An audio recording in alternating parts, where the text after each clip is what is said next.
В това видео ще ви науча на един фокус. Снимам клипа посред нощ, така че уважете и изгледайте. Изтегли една бърза карта в тестето. Да.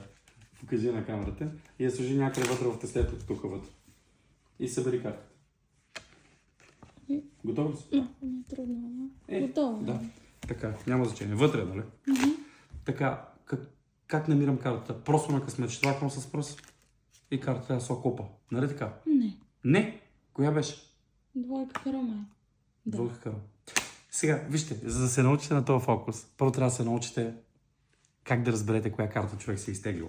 Примерно, като си теглиш карта, изтегли си карта, някъде в тесето, нали в случая тя е...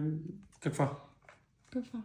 Картата ти. Поп-купа. Поп-купа. Когато човек си тегли карта, вие не знаете дали е поп-купа или не. В случая аз знам, но вие не знаете.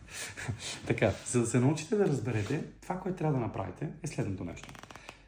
Най-просто казано го обяснявам. Теглите картите, поглеждате, като накарате човека да си постави картата в тесето, казвате постави я, поглеждате картата, която е, като разцепите картите, поглеждате коя фактически е тази карта. Тоест горната от посредата. Нали така казано обяснено.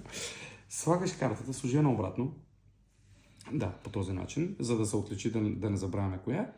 И връщате картите обратно. Тук не трябва да задържате нищо и така нататък. Когато търсите дама с пътя, т.е. дамата с грозенцето, ето тази, има една обърната карта. В случая трябва да е поп-купа, нали така?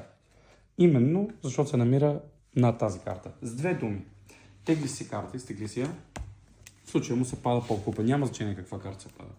Разцепвате картите така някъде. В случая тази е поп-пътия.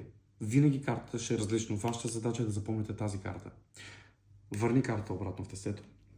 Поп с пътия. Тоест, след поп с пътия се намира ето поп-купа. Следващата стъпка, за да ви е по-ефектен фокуса, е поставяте картата най-отгоре на тестето, без да гледате картите, приплъзвате две карти по този начин, без да ги гледате. Попа е ваш, той е най-отгоре, но вие приплъзвате две карти.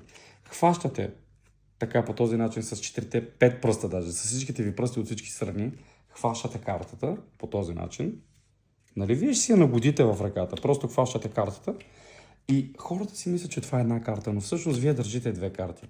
Ако ги хванете по този начин, естествено дори леко да има криване или нещо, такова ще се усети. Но ако ги хванете с всички пръсти, с леко пригъване, забележете, просто леко да има прегъване, картата се опъва. И вижте как изглежда. Това ли е вашата карта? Нали? Това е. Нали? Асо купа. Ето вижте, казвам. Асо купа. Нали? С самодоволствие.